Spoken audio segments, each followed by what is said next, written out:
हाँ जी sir, SYL मामले को लेकर आप किसानों के उपवास के बारे में आपकी क्या राय है? देखिए भाई, जहाँ तक आज किसानों के उपवास का मामला है, हरियाणा के भारतीय जनता पार्टी सरकार ने केंद्र के इशारे पर दिल्ली में चल रहे किसानों के आंदोलन को दो फाड़ करने के लिए, उसमें खलल डालने के लिए आज का ये कार्यक्रम भारतीय जनता पार्टी के लोगों ने किया है।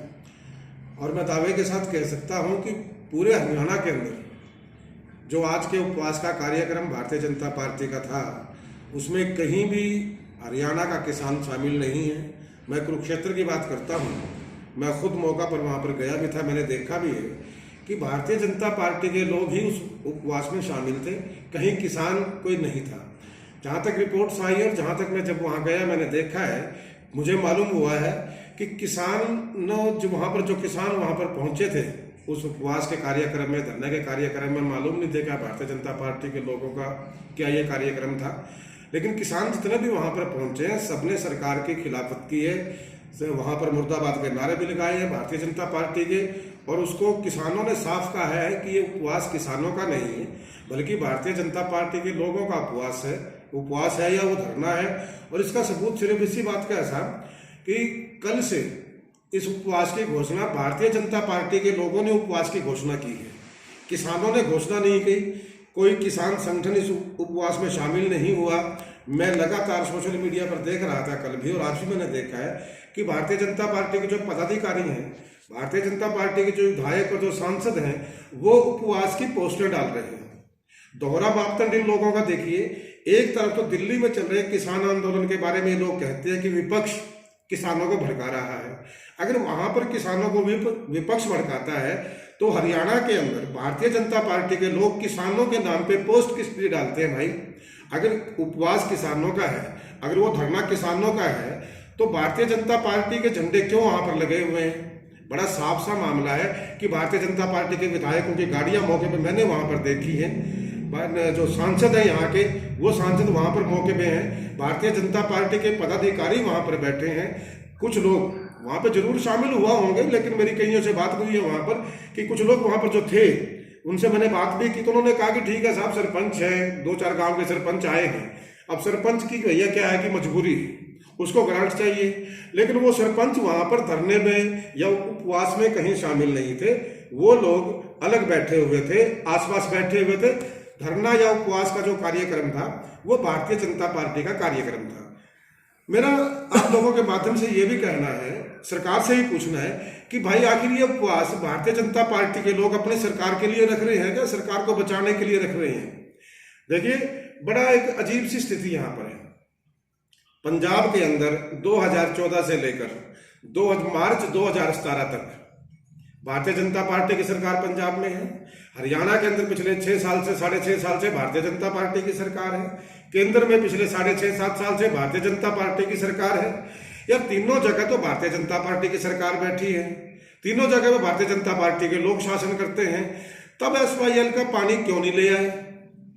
तब SYL की याद भारतीय जनता पार्टी के लोगों को क्यों नहीं आई? क्यों केंद्र वहां पर अपनी मौजूदगी दर्ज नहीं करवा पाता है?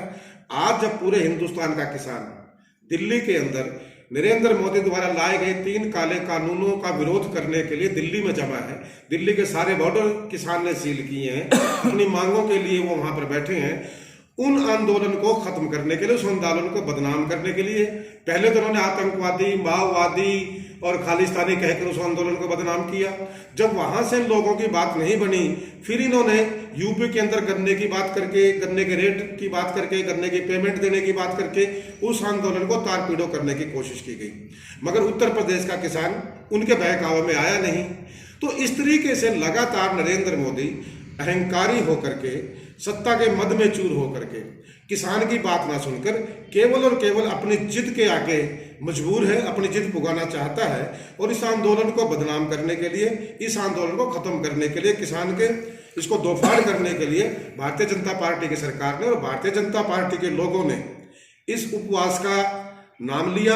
और पहले तो हमें लगता था कि कहीं ना कहीं इसमें कोई किसान शामिल हो सकता है, लेकिन जहां तक पूरे हरियाणा से जो रिपोर्ट्स आई हैं, पूरे हरियाणा के अंदर, यमुनानगर के अंदर भारतीय जनता पार्टी के लोगों को टेंट उखाड़ दिए गए, कुरुक्षेत्र के अंदर पूरे इनके कार्यक्रम में हुटिंग होती है, किसान इनके मुर्दाबाद के नारे करते हैं। तो ये भारतीय जनता पार्टी का प्रायोजित उपवास नहीं रहा, अब ये सिर्फ भारतीय जनता पार्टी के लोगों का उपवास, भारतीय जनता पार्टी के पदाधिकारियों का उपवास बनकर के रह गया है। और मजे की बात ये है कि ये लोग आखिर उपवास रख किसके खिलाफ रहे हैं? अपनी ही सरकार के खिलाफ। सत्ता में ये बैठे हैं, केंद्र में ये बैठे हैं, हरियाणा में ये बैठे, यार अपनी ही सरकार के खिलाफ उपवास है। मेरा सिर्फ इतना कहना है कि आज का जो ये हरियाणा के अंदर एक दिन के उपवास की बात थी, किसानों ने दिल्ली में इसका जवाब दिया था। जब SYL की बात आई थी तब किसानों ने ये बात कही थी कि साहब SYL का पानी तो बाद की बात है, पहले किसान के जमीन बचाने की बात है। जमीन बचेगी तभी तो पानी की जरूरत पड़ेगी ना साहब। जब जमीन ही रहेगी तो पानी क्या करेगा, SYL क्या करेगी वहां पर?